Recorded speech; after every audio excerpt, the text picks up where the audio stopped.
The Georgia sun hung mercilessly over the Whitmore plantation, its rays cutting through the humid air like invisible blades. In the distance, cotton fields stretched endlessly, dotted with bent figures moving rhythmically under the oppressive heat. But inside the grand white mansion, a different kind of suffering unfolded in the shadows of luxury. Chloe's bare feet moved silently across the polished wooden floors, her calloused hands gripping a heavy water pitcher.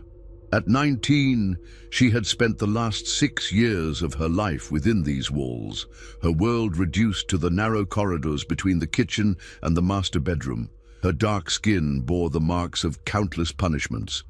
Thin scars on her arms, a permanent bruise on her left shoulder where Mistress Whitmore's cane had struck her just days before. "Chloe! Where is that worthless girl?" The shrill voice of Eleanor Whitmore echoed through the house like the crack of a whip. "My bathwater should have been ready an hour ago."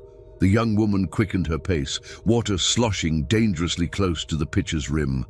She had learned long ago that hesitation only brought more pain. The mistress's voice carried the particular edge it always held when she was preparing for one of her social gatherings, a tone that promised suffering for anyone who dared to disappoint her. Eleanor Whitmore sat at her vanity, her pale fingers drumming impatiently against the mahogany surface. Her reflection stared back from the ornate mirror, framed by golden curls that had been carefully arranged by another slave girl earlier that morning. At 35, she was still considered beautiful by the standards of Georgian high society, but her beauty was cold and sharp, like polished marble. "There you are, you lazy creature," Eleanor snapped without turning around. "Do you have any idea how long I've been waiting? Mrs. Pemberton will be here within the hour, and I refuse to receive her looking anything less than perfect." Chloe kept her eyes downcast, a survival mechanism she had perfected over the years. "I'm sorry, mistress. The fire took longer to heat the water properly." "Excuses," Eleanor hissed, rising from her chair with fluid grace. "Always excuses with your kind. Perhaps you need another reminder of what happens when you fail in your duties." The mistress's hand moved to the silver-handled riding crop that always rested on her dressing table. Chloe's body tensed involuntarily, muscle memory preparing for the familiar sting of leather against skin. But today, something felt different. A strange calm had settled over her, as if she were watching the scene unfold from outside her own body. "Prepare my bath," Eleanor commanded, her voice dripping with disdain. "And this time, make sure the water is the perfect temperature. Too cold, and you'll spend the night in the cellar. Too hot, and you'll wish you had." As Chloe moved toward the adjoining bathing chamber, she caught a glimpse of herself in the mistress's mirror. For a moment, she didn't recognize the woman staring back at her. Gone was the frightened girl who had first entered this house. In her place stood someone harder, someone who had been pushed to the very edge of human endurance. The bathing chamber was a testament to the Whitmore family's wealth. A large copper tub dominated the center of the room, surrounded by imported tiles that depicted scenes of Roman luxury. Towels made from the finest cotton picked by hands like Chloe's, hung from golden hooks on the walls. Chloe began the familiar ritual of preparing the bath, her movements automatic after years of repetition. She tested the water temperature with her wrist, adjusting the mixture of hot and cold until it reached the precise warmth that Eleanor demanded. But as she worked, her mind wandered to places it had never dared venture before. She thought of her mother, sold away when Chloe was 13. She thought of her younger brother, who had tried to run away and been caught by the overseer's dogs. She thought of the countless nights she had fallen asleep to the sound of her own tears, wondering if this was all life would ever offer her. "Chloe," Eleanor's voice cut through her reverie like a blade. "What is taking so long?" "Almost ready, mistress," Chloe called back, her voice steady despite the storm building inside her chest. Eleanor appeared in the doorway, already dressed in her silk bathing gown. Her pale skin seemed to glow in the afternoon light, filtering through the chamber's single window. She moved with the confidence of someone who had never known want, never known fear, never known what it meant to be treated as less than human. "Finally," Eleanor muttered, testing the water with her fingertips. "At least you managed to get something right today." As the mistress disrobed and stepped into the tub, Chloe stood nearby with fresh towels and soap, playing her role in this daily theater of servitude. But something had shifted in the air, a tension that neither woman fully understood yet. Eleanor settled into the warm water with a sigh of satisfaction, her eyes closing as she allowed herself to relax. For a moment, the harsh lines of her face softened, revealing traces of the young woman she had once been before years of privilege had hardened her heart. "The water is perfect today," Eleanor admitted grudgingly. "Perhaps you're finally learning your place." Chloe said nothing, but her grip tightened on the empty water pitcher she still held. In the distance, she could hear the sounds of the plantation, the overseer's shouts, the crack of whips, the mournful songs of her people as they worked under the merciless sun.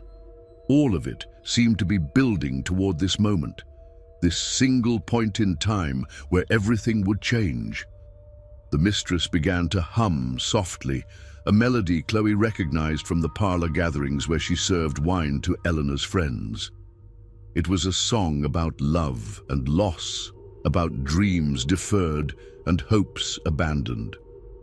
The irony was not lost on the young slave woman, who had never been allowed to dream of anything beyond survival. As the afternoon light shifted through the window, casting long shadows across the bathing chamber, Chloe felt something crystallize inside her chest. It was not quite courage, not quite desperation, but something altogether more dangerous. The absolute certainty that she could no longer live as she had been living. The water in Eleanor's bath began to cool, and soon it would be time to add more hot water from the kitchen. It was a routine Chloe had performed hundreds of times before, but today, she knew with startling clarity, would be different. Today, everything would change. The kitchen of the Whitmore plantation buzzed with the controlled chaos of preparation. 3 other house slaves moved efficiently around the large room, their movements choreographed by years of shared labor. The massive stone fireplace dominated one wall, its flames casting dancing shadows across the worn wooden surfaces where countless meals had been prepared for the master's family. Chloe stood before the fire, watching the large iron kettle as steam began to rise from its surface. The water inside was reaching the perfect temperature for the mistress's second rinse, hot enough to cleanse, but not so hot as to cause discomfort. At least, that had always been the intention. "You best hurry with that water," whispered Sarah, an older woman whose grey hair was hidden beneath a faded head wrap. "Mistress Eleanor been asking for you twice already." Sarah had been at the plantation longer than anyone, arriving as a young woman nearly 30 years ago. She had seen slaves come and go, had witnessed punishments that would haunt her dreams forever, and had learned to navigate the treacherous waters of plantation life with careful words and downcast eyes. "I know," Chloe replied, her voice distant. She continued to stare into the kettle, watching the bubbles form and rise to the surface. The water was almost ready, perhaps too ready. "Child, what's gotten into you today?" Sarah moved closer, her weathered face creased with concern. "You been acting strange since this morning, like you ain't quite here with us." Chloe finally turned to look at the older woman, and Sarah took an involuntary step backward. There was something in the young woman's eyes that she had never seen before, a hardness that spoke of decisions made and bridges burned. "I'm tired, Sarah," Chloe said simply. "Tired of being afraid, tired of being hurt, tired of pretending that this is living." "Hush now." Sarah glanced nervously toward the door. "You can't be talking like that. Not here, not ever." But Chloe wasn't listening anymore. She was remembering the morning 3 days ago when Eleanor had struck her across the face for dropping a hairpin. She was remembering the night 2 weeks ago when she had been forced to sleep on the kitchen floor because the mistress claimed her bed linens weren't properly pressed. She was remembering 6 years of accumulated humiliations, each one a small death of the spirit. The water in the kettle had reached a rolling boil, steam rising in thick clouds that seemed to mirror the storm building in Chloe's chest. She reached for the heavy ladle, her movements deliberate and calm. "Chloe," Sarah's voice carried a note of warning. "That water's too hot for bathing. You need to let it cool some." "I know exactly how hot it is," Chloe replied, lifting the kettle from its hook with steady hands. In the bathing chamber, Eleanor Whitmore was growing impatient. The water in her tub had cooled to an uncomfortable temperature, and she could hear the distant sounds of her guests arriving for the afternoon social gathering. Mrs. Pemberton's carriage had already pulled up the circular drive, followed by 2 other carriages carrying the wives of neighboring plantation owners. "Chloe," Eleanor's voice echoed through the house with increasing irritation. "Bring that water immediately." Eleanor stood up in the tub, water cascading from her pale form as she reached for a towel. The afternoon light streaming through the window caught the droplets on her skin, creating an almost ethereal effect. For a moment, she looked vulnerable, human even, a woman preparing to receive friends, concerned about appearances and social standing. But the moment passed quickly as her impatience reasserted itself. She had a reputation to maintain, a position in society that required constant vigilance. The wives of other plantation owners would be watching her every move, looking for any sign of weakness or impropriety. A mistress who couldn't properly manage her household slaves was a mistress who couldn't be trusted with more important matters. The sound of footsteps on the wooden floor announced Chloe's approach. Eleanor settled back into the cooling water, preparing to deliver another lecture about punctuality and proper service. She had already decided that Chloe would receive 10 lashes after the guests departed, a reminder that tardiness would not be tolerated. "There you are," Eleanor said without looking up. "I was beginning to think you had forgotten your duties entirely." Chloe entered the bathing chamber carrying the kettle of boiling water, her face a mask of calm that betrayed nothing of the storm raging within her. She moved with the same quiet grace that had characterized her service for 6 years, giving no indication that anything had changed. "I apologize for the delay, mistress," Chloe said, her voice steady. "The water took longer to heat than expected." Eleanor waved dismissively, her attention already turning to the sounds of conversation drifting up from the parlor below. "Just add it to the tub quickly. I need to dress and receive my guests." This was the moment Chloe had been moving toward all day, perhaps all her life. She stood at the edge of the copper tub, the kettle heavy in her hands, steam rising between them like incense at an altar. Time seemed to slow, each second stretching into eternity as she made her final choice. Eleanor closed her eyes and leaned back in the tub, presenting the perfect target. Her face was serene, unguarded, completely trusting in the established order that had always protected her. She had no reason to fear the young woman who had served her so faithfully for so many years. "The water feels cooler than usual," Eleanor murmured. "Make sure you add enough to warm it properly." Chloe lifted the kettle higher, her muscles tensing for what was to come. In her mind, she could see her mother's face on the day she was sold away, could hear her brother's screams as the overseer's whip found its mark, could feel every blow she had ever received at Eleanor's hands. "Yes, mistress," Chloe whispered. "I'll make sure it's exactly the right temperature." The afternoon sun chose that moment to break through a cloud, flooding the bathing chamber with golden light. Dust motes danced in the air like tiny spirits, and somewhere in the distance, a mockingbird began to sing. It was a beautiful day in Georgia, the kind of day that made visitors comment on the natural splendor of the South.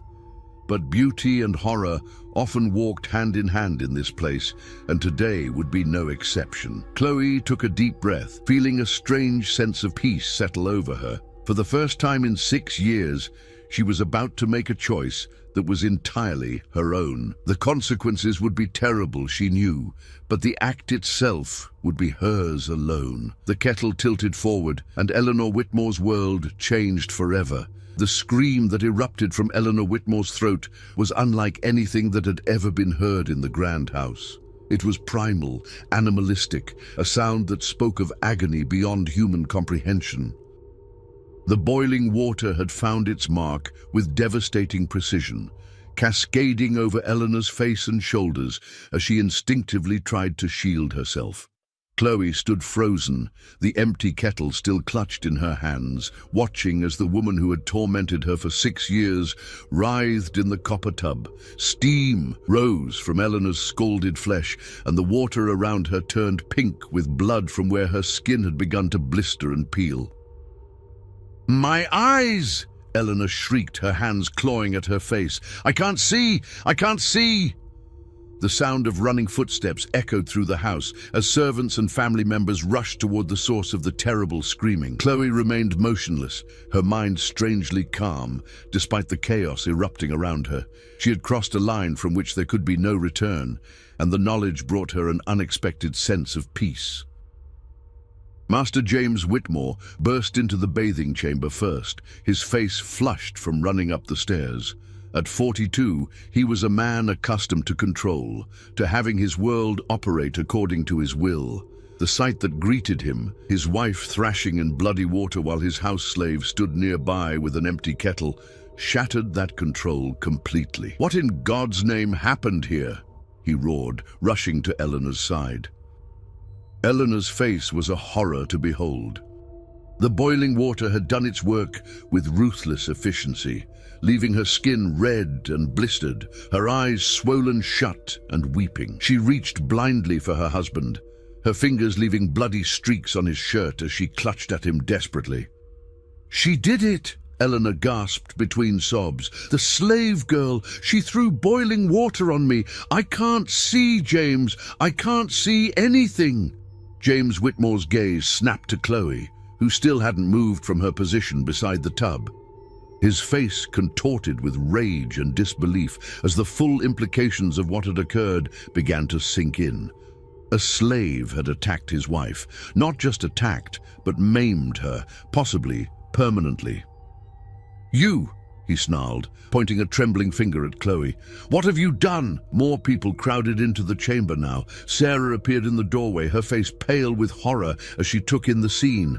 Behind her came 2 of Eleanor's guests, Mrs. Pemberton and Mrs. Crawford, their afternoon social gathering forgotten in the face of this unprecedented violence. "Dear Lord," Mrs. Pemberton whispered, pressing a handkerchief to her mouth. "Is she—" "Get the doctor," James commanded, his voice cracking with emotion. "Send someone to fetch Dr. Morrison immediately." But even as he spoke, he knew that no doctor could undo what had been done. The damage to Eleanor's eyes was severe, possibly irreversible. The woman who had prided herself on her beauty, who had used her appearance as a weapon against those she considered beneath her, would never look the same again.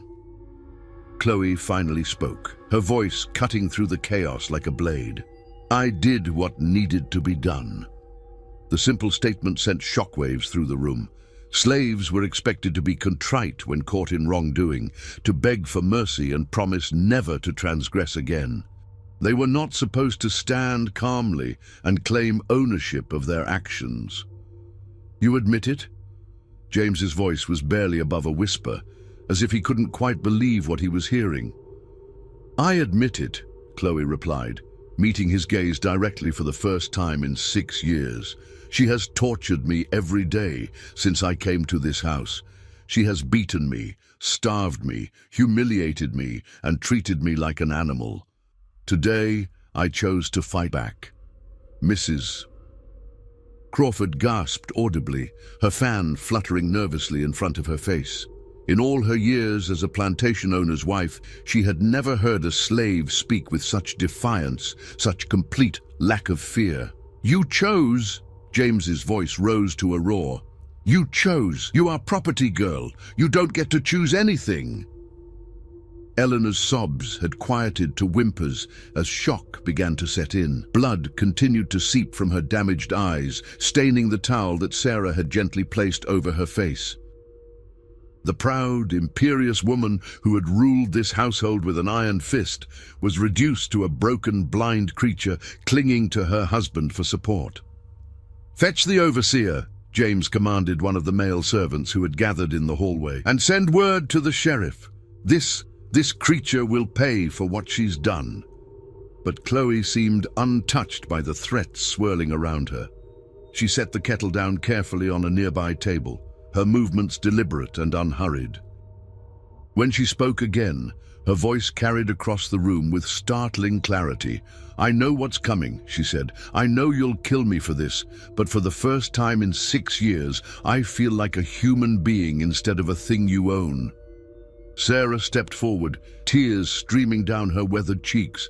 "Chloe, child, what have you done? What have you done to yourself?" "I've set myself free," Chloe replied simply. "Maybe not in the way you mean, but free all the same."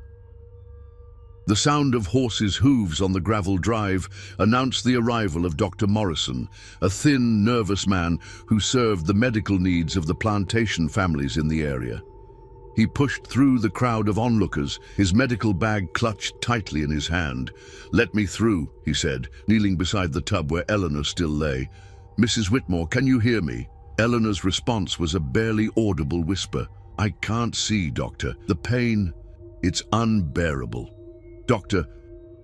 Morrison examined her injuries with practiced efficiency, his face growing increasingly grave as he assessed the damage. The boiling water had done exactly what Chloe had intended. It had destroyed Eleanor's sight, possibly permanently, and left her face scarred beyond recognition. "We need to get her to bed immediately," the doctor said. "The burns are severe, and there's significant damage to the eyes. I'll do what I can, but..." He didn't finish the sentence, but everyone in the room understood. Eleanor Whitmore, the beautiful, cruel mistress of the plantation, would never be the same again. As servants carefully lifted Eleanor from the tub and carried her to her bedroom, James Whitmore turned his full attention to Chloe. His face was a mask of barely controlled rage, his hands clenched into fists at his sides. "You will suffer for this," he promised, his voice low and deadly. "You will suffer in ways you cannot imagine." Chloe nodded calmly. "I expect I will, but she suffered me for 6 years, and I survived that. I can survive whatever you do to me." The overseer arrived then, a brutal man named Garrett, who had earned his position through his willingness to inflict pain without question. He took one look at the scene and immediately understood what had transpired. "Want me to take her to the punishment shed?" he asked James. "Not yet," James replied, his eyes never leaving Chloe's face. "First, I want every slave on this plantation to see what happens to those who forget their place.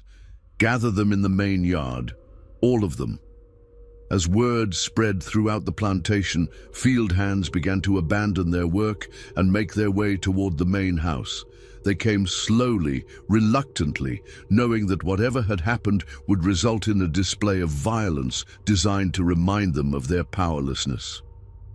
Chloe was led outside, her hands bound behind her back, to face whatever judgment awaited her. But as she walked through the house where she had spent 6 years in servitude, she felt something she had never experienced before, the satisfaction of having struck back at her oppressor. The afternoon sun was beginning its descent toward the horizon, casting long shadows across the plantation grounds. Soon, the entire community would witness the consequences of her actions.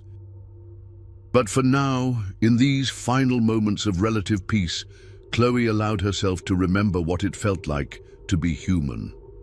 The main yard of the Whitmore plantation had never seen such a gathering.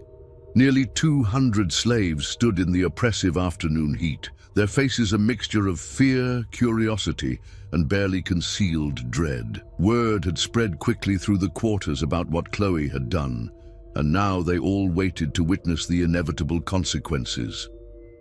Master James Whitmore stood on the raised porch of the main house, his face still flushed with rage and disbelief. Beside him, Overseer Garrett methodically uncoiled a bullwhip, the leather strips gleaming ominously in the fading sunlight. The message was clear. This would not be a simple punishment, but a spectacle designed to crush any thoughts of rebellion before they could take root. Chloe was forced to her knees in the center of the yard, her hands still bound behind her back. The rope cut into her wrists, but she felt no pain. A strange numbness had settled over her, as if her spirit had already begun to separate from her body in preparation for what was to come.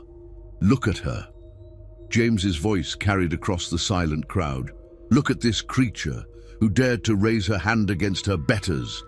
The assembled slaves kept their eyes downcast, but Chloe could feel their attention focused on her like a physical weight. Some of them had known her since she was a child, had watched her grow from a frightened girl into the woman who now knelt in the dirt, awaiting her fate. "For 6 years my wife showed this slave kindness," James continued, his voice rising with each word.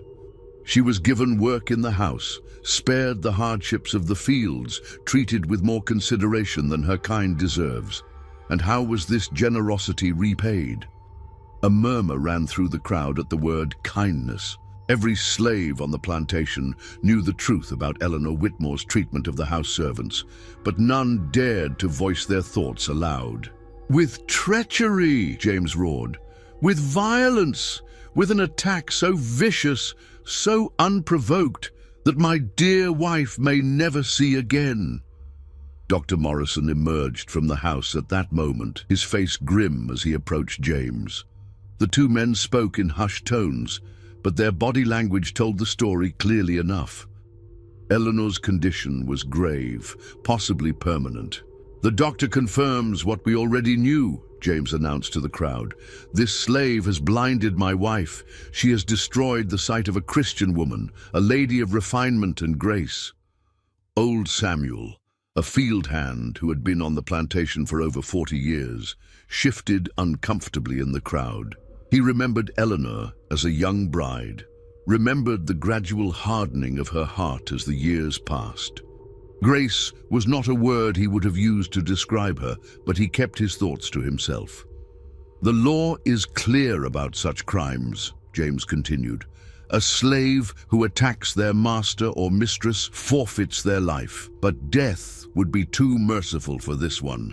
She will suffer as my wife suffers. She will know pain as my wife knows pain." Garrett stepped forward, the whip coiled in his hands like a sleeping serpent. He was a man who took pride in his work, who had perfected the art of inflicting maximum pain without causing immediate death. Today, he would have the opportunity to demonstrate his skills before the largest audience he had ever commanded.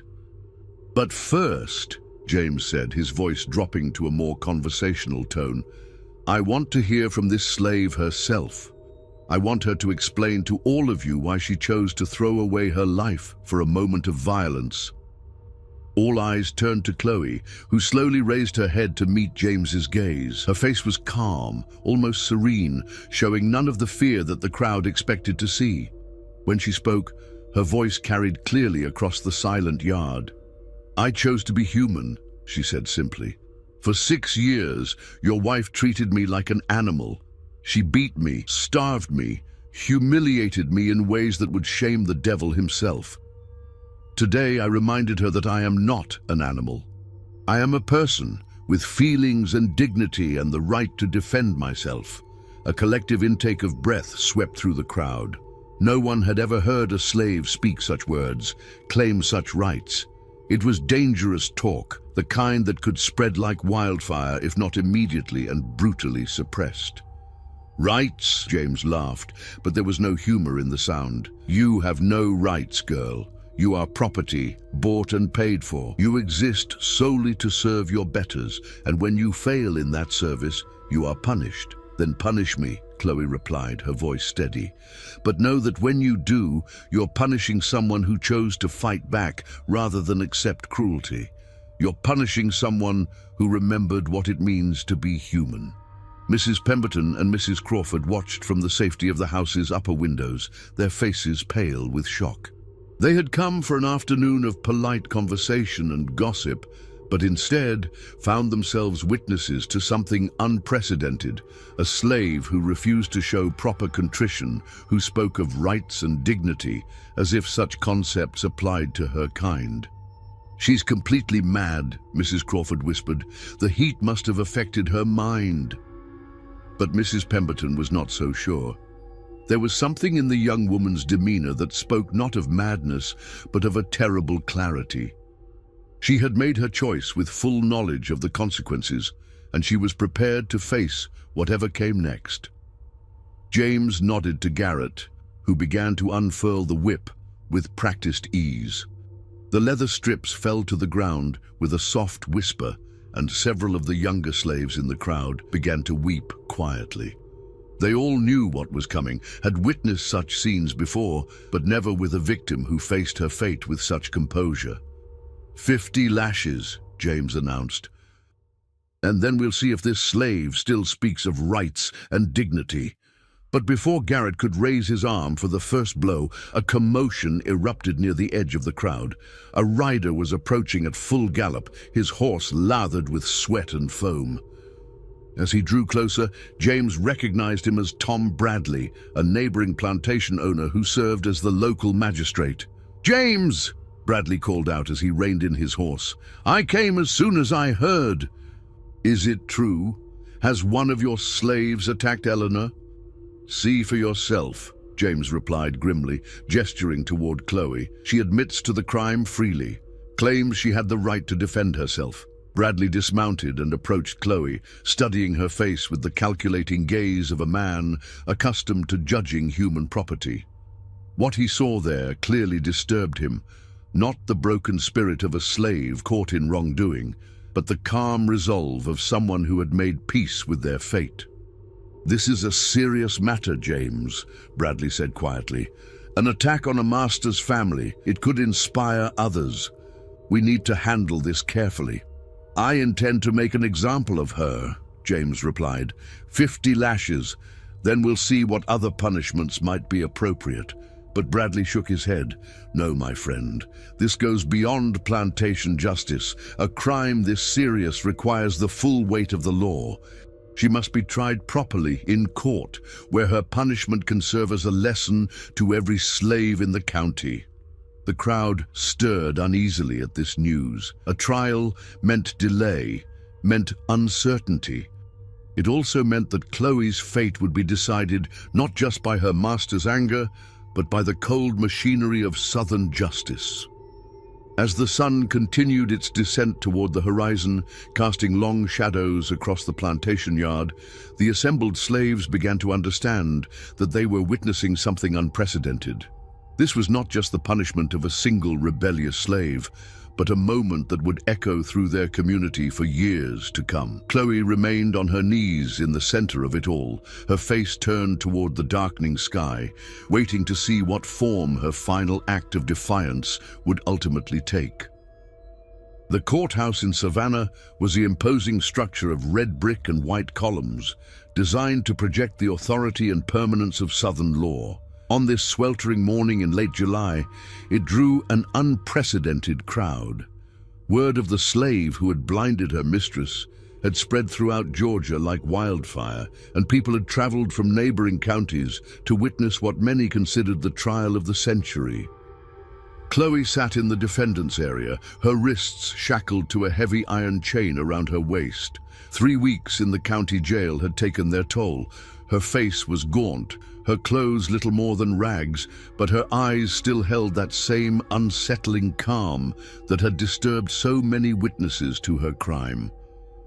Judge Cornelius Blackwood presided over the proceedings, his white hair and stern demeanor lending gravity to the courtroom.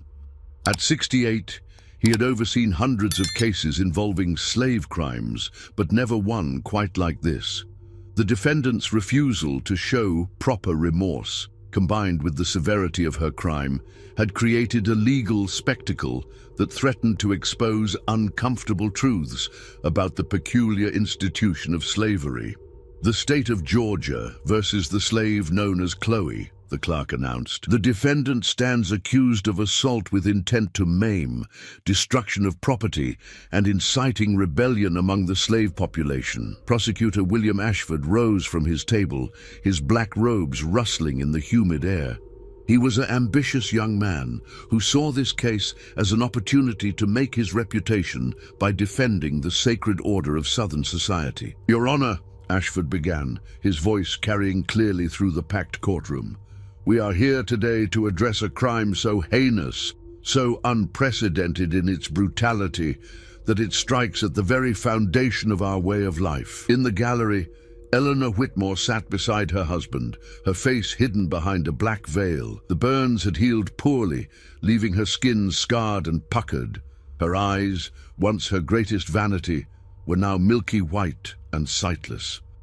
She had not spoken publicly since the attack, but her presence in the courtroom served as a powerful reminder of the consequences of Chloe's actions. "The defendant," Ashford continued, gesturing toward Chloe, "was shown kindness and consideration far beyond what her station warranted. She was given work in the house, spared the hardships of field labor, and treated with a gentleness that her kind rarely experiences. How did she repay this Christian charity with an act of violence so calculated, so vicious, that it has left a refined lady permanently disfigured and blind?" Several members of the jury nodded in agreement. They were all white men, property owners who understood the delicate balance required to maintain order in a slave-holding society.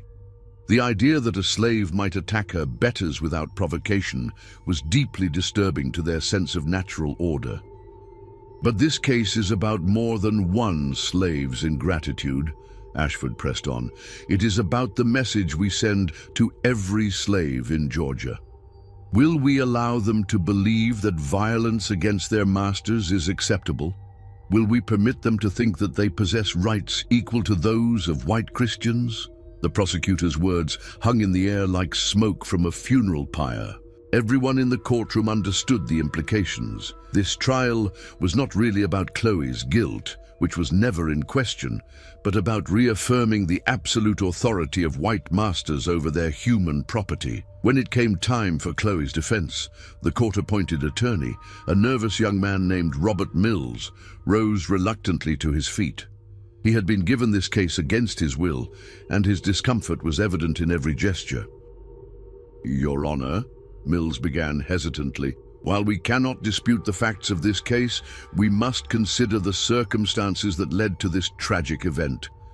The defendant has lived her entire life in bondage, subject to the absolute authority of her masters. Perhaps the pressures of such a life contributed to a momentary lapse in judgment. It was a weak defense, and everyone in the courtroom knew it. Mills was essentially arguing for mercy based on temporary insanity, but his heart clearly wasn't in it. He understood, as did everyone present, that his role was largely ceremonial, a legal formality required to give the proceedings an appearance of fairness. Judge Blackwood called for a brief recess, and the courtroom erupted in conversation. In the gallery, plantation owners discussed the implications of the case for their own properties, while their wives whispered about the horror of Eleanor's disfigurement. But it was outside the courthouse that the most significant conversations were taking place.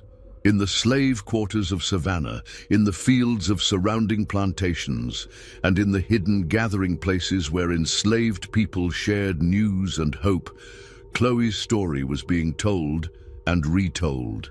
"She looked that white woman in the eye and told her she was human," whispered an old field hand to his grandson. "First time I ever heard one of us claim such a thing in front of the masters." "What good did it do her?" the younger man replied bitterly. "She'll hang for it and nothing will change." "Maybe," the old man said thoughtfully, "but maybe something already has changed. Maybe just saying those words out loud was enough to plant a seed." Back in the courtroom, Judge Blackwood had returned to his bench. The afternoon sun streamed through the tall windows, casting long shadows across the wooden floors where so many fates had been decided. "Will the defendant rise for sentencing?" the judge commanded. Chloe stood slowly, her chains clanking softly in the sudden silence. She faced the judge directly, her posture straight despite the weight of her shackles. "Chloe!" Judge Blackwood began, his voice heavy with the authority of law and tradition. "You have been found guilty of assault with intent to maim, destruction of property, and inciting rebellion. These are serious crimes that strike at the very heart of our social order." The judge paused, studying the young woman before him. In all his years on the bench, he had never encountered a defendant quite like her. Most slaves, when faced with the full weight of white justice, broke down completely, begging for mercy, promising reform, appealing to Christian charity. But this one stood before him with a dignity that was deeply unsettling. "Before I pronounce sentence," the judge continued, "the court will allow you to speak on your own behalf. Do you have anything to say?" A murmur of surprise rippled through the courtroom. It was unusual for a slave to be given such an opportunity, but the unprecedented nature of the case seemed to call for unprecedented procedures. Chloe was silent for a long moment, her gaze moving slowly across the faces in the courtroom. The jury members who had already decided her fate, the spectators who had come to witness her destruction, the lawyers who had played their assigned roles in this theater of justice. When she finally spoke, her voice was clear and strong, carrying to every corner of the packed room. "Your Honor," she began, "I stand before you today not as a repentant slave begging for mercy, but as a human being who chose to defend her dignity against cruelty. For 6 years I endured treatment that would break the spirit of any creature with a soul. I was beaten, starved, humiliated, and treated as less than an animal." The courtroom was absolutely silent now, every person hanging on her words. This was not the speech they had expected to hear. "You say I destroyed property," Chloe continued, her voice growing stronger. "But I was property too, wasn't I? And what happens to property that fights back against its owner? What happens when property remembers that it was once human?" Judge Blackwood's face had grown increasingly stern as Chloe spoke. This was exactly the kind of dangerous rhetoric that the trial was meant to suppress. Yet here it was, being spoken in his own courtroom. "I know you will kill me for what I did," Chloe said, her voice now carrying a note of something that might have been peace. "But I want everyone in this room to remember that when you do, you will be killing someone who chose to be human rather than property, someone who chose dignity over survival." The silence that followed her words was deafening. In the gallery, Eleanor Whitmore sat motionless behind her veil, while her husband's face had turned an alarming shade of red. The jury members looked uncomfortable, as if they had heard something they were not meant to hear. Judge Blackwood cleared his throat, his voice harsh when he finally spoke. "The defendant's words only confirm the wisdom of this court's decision. Such defiance, such complete lack of proper submission cannot be tolerated in a civilized society." He raised his gavel, the symbol of legal authority that would seal Chloe's fate. But before he could speak the words that would condemn her, a commotion erupted at the back of the courtroom. The doors had burst open, and a man in travel-stained clothes was pushing his way through the crowd, shouting something that was lost in the general confusion. As he drew closer to the front of the courtroom, his words became clear. "Stop the proceedings," he called out. "I bring word from the governor." The man who had burst into the courtroom was Thomas Hartwell, a courier from the governor's office in Milledgeville. His clothes were dusty from hard riding, and sweat beaded on his forehead as he approached Judge Blackwood's bench with an official document clutched in his hand. "Your Honor," Hartwell gasped, still catching his breath, "I bear an urgent communication from Governor Lumpkin regarding this case." Judge Blackwood's face darkened with annoyance. Political interference in judicial proceedings was always unwelcome, but particularly so in a case as sensitive as this one. He gestured impatiently for the courier to approach. "What possible interest could the governor have in the sentencing of a slave?" Blackwood demanded as he broke the official seal on the document. The courtroom buzzed with speculation as the judge read the governor's message, his expression growing increasingly troubled with each line. Finally, he looked up, his face a mask of barely controlled frustration. "It appears," Judge Blackwood announced reluctantly, "that this case has attracted attention beyond our local jurisdiction. The governor has received communications from various parties expressing concern about the precedent that might be set by this trial." Prosecutor Ashford rose from his seat, confusion evident on his face. "Your Honor, surely the governor does not intend to interfere with the administration of justice." "The governor," Blackwood replied stiffly, "has requested that sentencing be delayed pending a review of the case by the State Attorney General. He is particularly concerned about the inflammatory nature of the defendant's statements and their potential impact on slave populations throughout the state." A murmur of disbelief swept through the courtroom. In the gallery, James Whitmore shot to his feet, his face flushed with rage. "This is outrageous," he shouted. "That creature blinded my wife. She admitted her guilt. What more review is needed?" But Judge Blackwood was already gathering his papers, clearly eager to escape the political complications that had suddenly engulfed his courtroom. "The court is adjourned pending further instruction from the state capitol. The defendant will be remanded to custody until such time as these proceedings can be resumed." As the gavel fell, chaos erupted throughout the courtroom. Spectators who had come expecting to witness a swift execution found themselves instead witnessing something unprecedented. A slave whose case had become too politically sensitive for immediate resolution. Chloe was led away in chains, but not before her eyes met those of several people in the gallery. There was something in her gaze that would haunt them for years to come. Not the broken spirit of a defeated slave, but the unquenchable fire of someone who had chosen to be human, regardless of the cost. In the weeks that followed, Chloe's story spread far beyond the borders of Georgia. Abolitionists in the North seized upon her case as evidence of slavery's inherent brutality, while Southern newspapers struggled to explain how a simple case of slave discipline had become a political embarrassment. The delay in sentencing created an unexpected opportunity for reflection, and in slave quarters throughout the South, people began to whisper about the woman who had dared to claim her humanity in a court of law. Her words were repeated in hushed tones, passed from plantation to plantation like seeds carried on the wind. "She said she chose to be human rather than property," an old woman told her granddaughter as they worked in the cotton fields. "First time I ever heard one of us say such a thing out loud." "What good did it do her?" the girl replied. "She's still in chains, still waiting to die." "Maybe," the old woman said thoughtfully, "but maybe that ain't the point. Maybe the point is that she said it at all." Meanwhile, in the Savannah jail where Chloe awaited her fate, she had become something of a legend among the other prisoners. Guards reported that she spent her days in quiet contemplation, showing none of the despair or madness that typically afflicted condemned slaves. "She's not natural," one guard confided to another.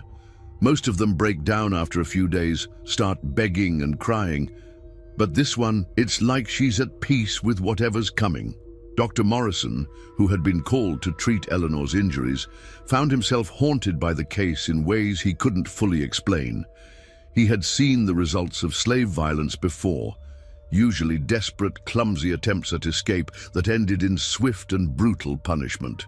But Chloe's attack had been different, calculated and precise, carried out with a cold determination that spoke of careful planning rather than momentary rage. "She knew exactly what she was doing," he confided to his wife over dinner one evening.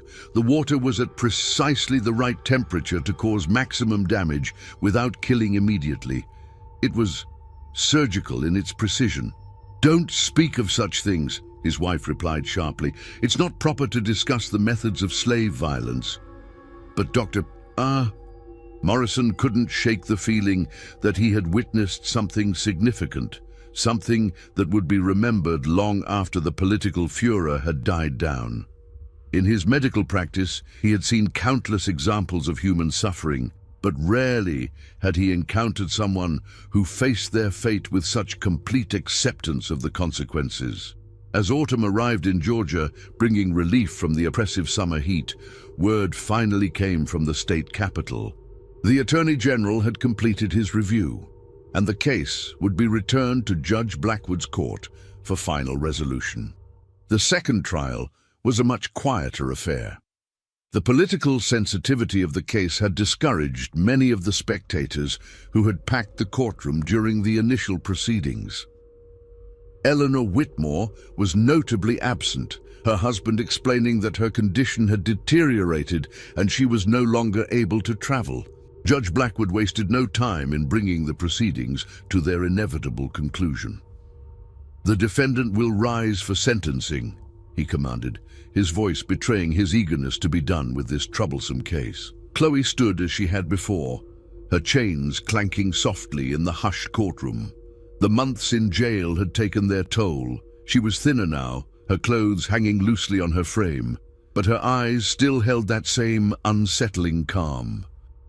"Chloe," Judge Blackwood began, "you have been found guilty of assault with intent to maim, destruction of property, and inciting rebellion. The court sentences you to death by hanging, said sentence to be carried out at dawn on the 15th day of November, in the year of our Lord, 1830. The words fell into the silence like stones into still water, creating ripples that would spread far beyond the confines of the courtroom.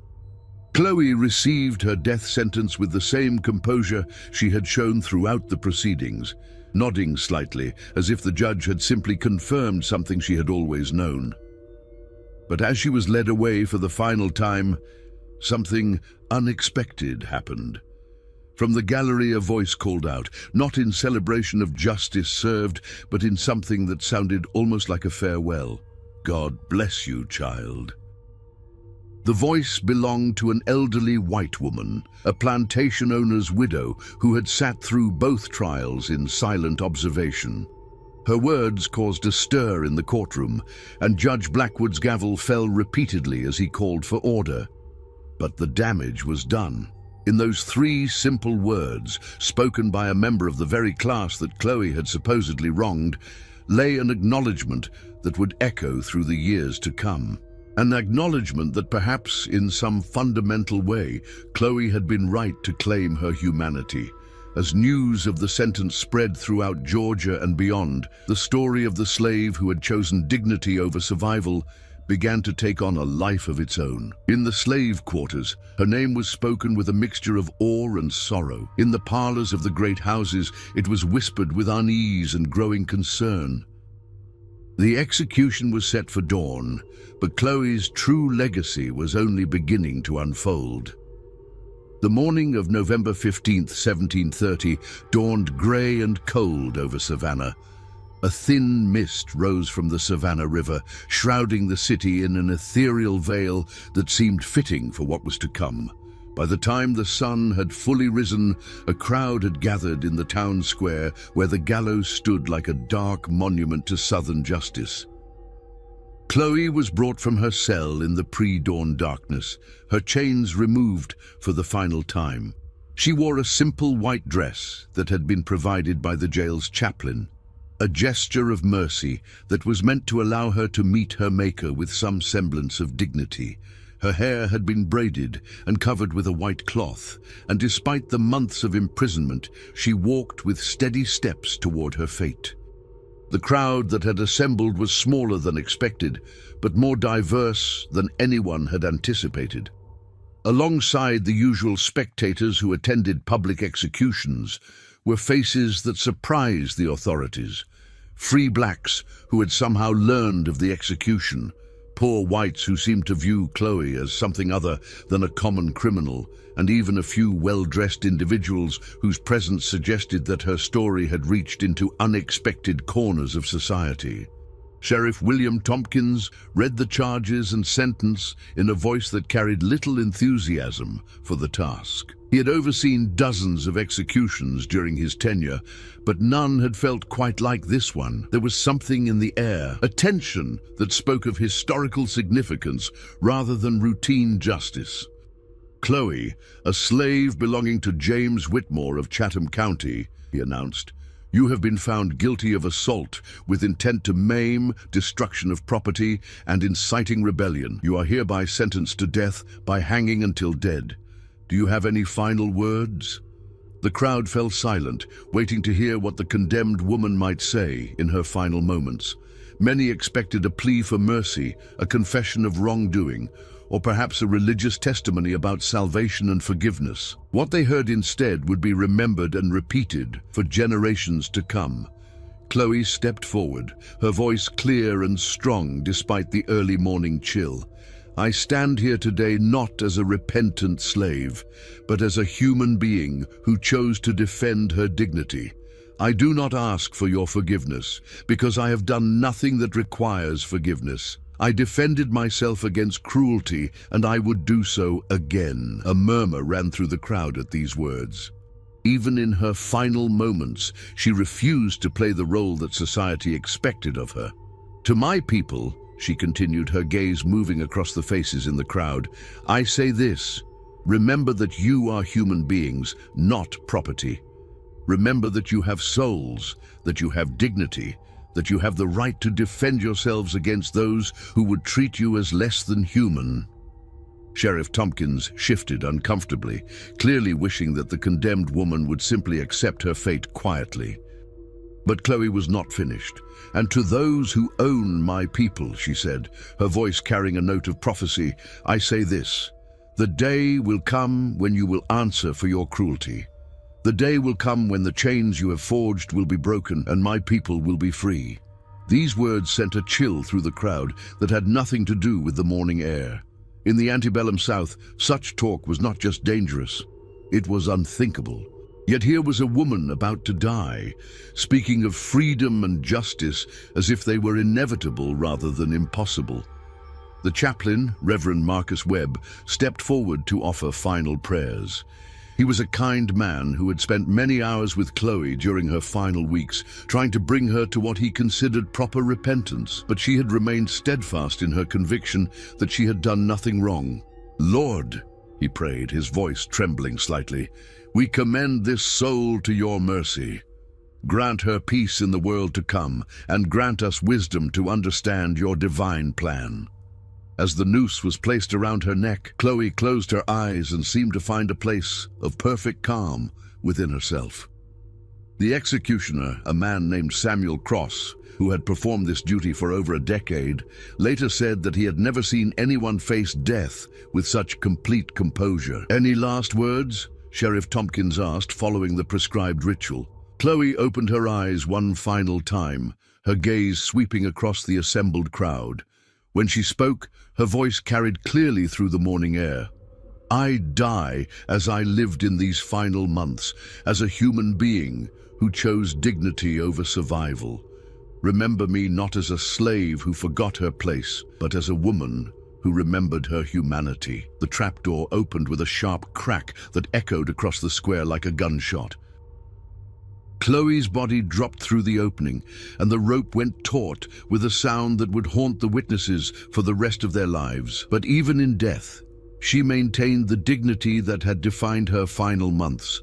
Her face remained peaceful, as if she had simply chosen to sleep.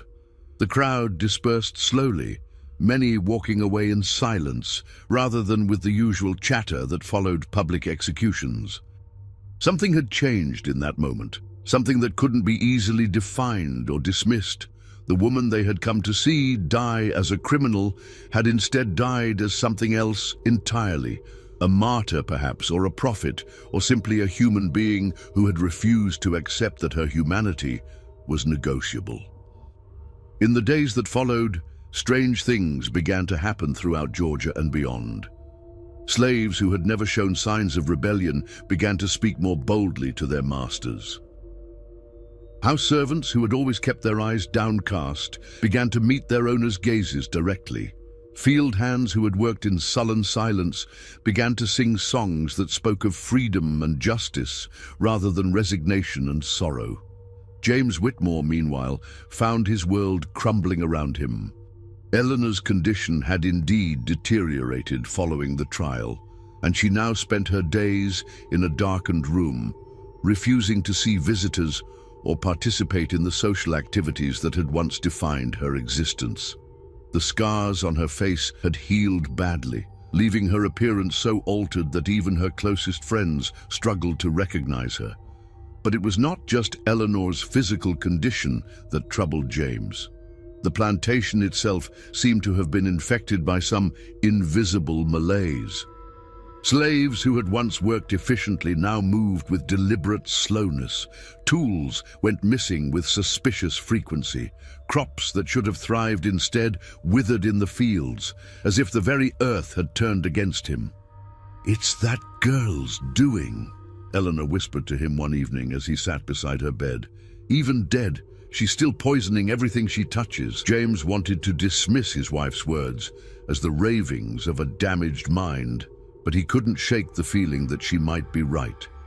Chloe's execution had been meant to restore order, to remind everyone of their proper place in the social hierarchy. Instead, it seemed to have accomplished the opposite. Dr. Morrison, who continued to treat Eleanor's injuries, found himself thinking often about the case. In his medical practice, he had seen the effects of violence countless times, but never had he encountered someone who had wielded it with such precision and purpose. Chloe's attack had been surgical in its execution, designed not just to cause pain, but to send a message. She knew exactly what she was doing, he confided to his journal one evening. Every aspect of her actions was calculated to achieve maximum impact. The choice of weapon, the timing, the location, all of it was planned with the care of a military strategist. But it was in the slave quarters throughout the South that Chloe's true legacy began to unfold. Her story spread from plantation to plantation, carried by the invisible network of communication that connected enslaved communities across vast distances. With each telling, the story grew and evolved, taking on mythic proportions that transcended the simple facts of what had occurred. "She looked that white woman in the eye and told her she was human," an old field hand told his grandson as they worked in the tobacco fields of Virginia. "First time any of us ever claimed such a thing in front of the masters." "What good did it do her?" the boy asked. "She still died for it." "Maybe," the old man replied thoughtfully. "But maybe dying ain't the worst thing that can happen to a person. Maybe living without dignity is worse." In Charleston, a house servant named Mary began to speak more boldly to her mistress, no longer accepting verbal abuse without response. When questioned about her changed behavior, she simply said, "I remembered that I'm human too." In Mississippi, a field hand named Joshua refused to work on Sundays, claiming that even slaves deserved a day of rest. When threatened with punishment, he stood his ground, saying, "A woman in Georgia died for her dignity. I reckon I can risk a whipping for mine." These individual acts of defiance might have been dismissed as isolated incidents, but taken together, they represented something unprecedented. An awakening of consciousness among enslaved people that their humanity was not dependent on their master's recognition of it. The authorities, meanwhile, struggled to understand what had gone wrong. Chloe's execution had been carried out according to law and custom, yet instead of serving as a deterrent, it seemed to have inspired exactly the kind of behavior it was meant to prevent. "It's her words," Sheriff Tompkins confided to Judge Blackwood over drinks one evening. "The things she said before she died, they're being repeated in every slave quarter from here to Virginia. We should have gagged her," but Judge Blackwood shook his head. "It wouldn't have mattered. The damage was done the moment she refused to show proper contrition, the moment she claimed to be human rather than property." As winter gave way to spring and spring to summer, Chloe's story continued to spread and evolve. Abolitionists in the North seized upon it as evidence of slavery's inherent brutality, while Southern newspapers struggled to explain how a simple case of slave discipline had become a rallying cry for resistance. Frederick Douglass, himself an escaped slave who had become a powerful voice for abolition, wrote about Chloe's case in his newspaper, The North Star. In choosing dignity over survival, this brave woman reminded us all that the human spirit cannot be permanently enslaved. Her death was not a defeat, but a victory of the soul over the chains that bind the body. But perhaps the most significant impact of Chloe's story was felt in the quiet moments of daily life throughout the South. In the slave quarters, where her name was spoken in hushed tones, in the fields where her words were remembered and repeated, in the hearts of people who had been told their entire lives that they were less than human. A young slave woman in Alabama, facing her own moment of crisis when her master attempted to assault her, found the courage to fight back because she remembered Chloe's words about choosing dignity over survival. A field hand in North Carolina refused to accept a brutal punishment he didn't deserve, standing tall and meeting his overseer's gaze directly because he remembered that he was human too. These moments of resistance, small and large, began to accumulate like drops of water that would eventually become a flood. The institution of slavery, which had seemed so permanent and unshakable, began to show hairline cracks that would eventually widen into the fissures that would bring it down. Years later, when the Civil War finally came and the Emancipation Proclamation was signed, historians would trace the roots of that great transformation back through decades of growing resistance and awakening consciousness. And in the slave quarters turned free communities, old people would tell their grandchildren about a woman named Chloe, who had chosen to be human rather than property, and whose courage had helped light the way to freedom. Eleanor Whitmore lived for another 15 years after the attack, but she never recovered her sight or her former beauty. She became a recluse, rarely leaving her darkened room, haunted by nightmares of boiling water and the calm voice of the woman who had destroyed her world. When she finally died in 1745, her last words were reportedly about Chloe, though what exactly she said was never recorded. James Whitmore's plantation never recovered from the events of 1730. Productivity declined year after year as his slaves became increasingly difficult to manage. He sold the property in 1740 and moved to Charleston, where he lived quietly until his death in 1752. Local legend claimed that he was haunted by Chloe's ghost, though more likely he was haunted by the knowledge that his world was changing in ways he could neither understand nor control. The house where Chloe had lived and worked was eventually abandoned, but it became a place of pilgrimage for enslaved people who could manage to visit it. They would stand in the room where she had made her fateful choice, drawing strength from the knowledge that someone like them had once stood in that same place and chosen dignity over survival. And in the end, that was Chloe's true legacy, not the violence of her final act, but the courage of her final choice. She had reminded an entire people that their humanity was not dependent on their master's recognition of it, that dignity was something that could be claimed rather than granted, and that sometimes the most powerful act of resistance was simply refusing to accept that you were less than human. Her story became a thread in the larger tapestry of resistance that would eventually unravel the institution of slavery itself. And though her name might not appear in the history books alongside the more famous heroes of the abolitionist movement, her spirit lived on in every act of defiance, every moment of courage, every choice to be human rather than property. In the slave quarters of the antebellum South, they would say that Chloe's ghost still walked the plantations, whispering to those who had forgotten their worth, reminding them that they were human beings deserving of dignity and respect. Whether or not such a ghost truly existed, her memory certainly did, a memory that helped sustain hope in the darkest of times and courage in the most desperate of moments. And perhaps that was the most fitting monument to her life and death. Not a statue or a plaque, but the living memory of a woman who had chosen to be human when the world told her she was property, and whose choice had helped light the way for countless others to follow.